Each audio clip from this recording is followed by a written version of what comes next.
ખેડામાં નકલી દસ્તાવેજના આધારે જમીન વેચવાનું કૌભાંડ સામે આવ્યું છે। નડિયાદના હાથજમાં મૃત વ્યક્તિનું નકલી આધાર કાર્ડ બનાવ્યું અને આધાર કાર્ડ દ્વારા 2 સર્વે નંબરોથી જમીનના દસ્તાવેજ કરાયા હોવાનું સામે આવ્યું છે। બારોબાર દસ્તાવેજ અને ખોટા ડોક્યુમેન્ટ ઉભા કરાયાની મૃતકોના પુત્ર આશીષ પટેલ નડિયાદ પોલીસ સ્ટેશનમાં ફરિયાદ નોંધાવી છે। રાજ્યમાં નકલી આધાર કાર્ડ, બોગસ તબીબી, બોગસ જજ સહિત હવે નકલી દસ્તાવેજના આધારે જમીન બારોબાર વેચી મારવાના કૌભાંડનો આજે પર્દાફાશ થયો છે।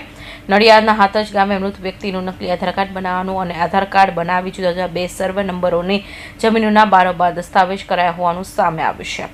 બારોબાર દસ્તાવેજ કરાયાની અને ખોટા ડોક્યુમેન્ટ ઉભા કરવાની નડિયાદ પોલીસ સ્ટેશનમાં ફરિયાદ નોંધાઈ છે।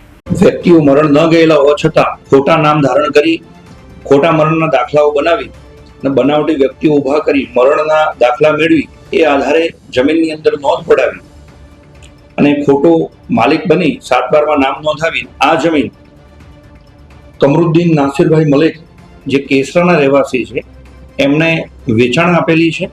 આ સમગ્ર પ્રકરણ માલિક ન હોવા છતાં માલિકના નામ ધારણ કરી અને ખોટી રીતના જમીન પચાવી પાડવા બાબતનું જમીન હડપવા અને બોગસ દસ્તાવેજ બનાવીને મોટો કૌભાંડ આચરવાના ખેલને મૃતકના પુત્ર આશીષ પટેલની જાણ થતાની સાથે જ નડિયાદ ગ્રામ્ય પોલીસ મથક ફરિયાદ નોંધાવાઈ છે। નડિયાદ ગ્રામ્ય પોલીસ દ્વારા આગળની વધુ કાર્યવાહી હાથ ધરવામાં આવી છે। કૌશિક પટેલનો report, Hind TV news, Surat.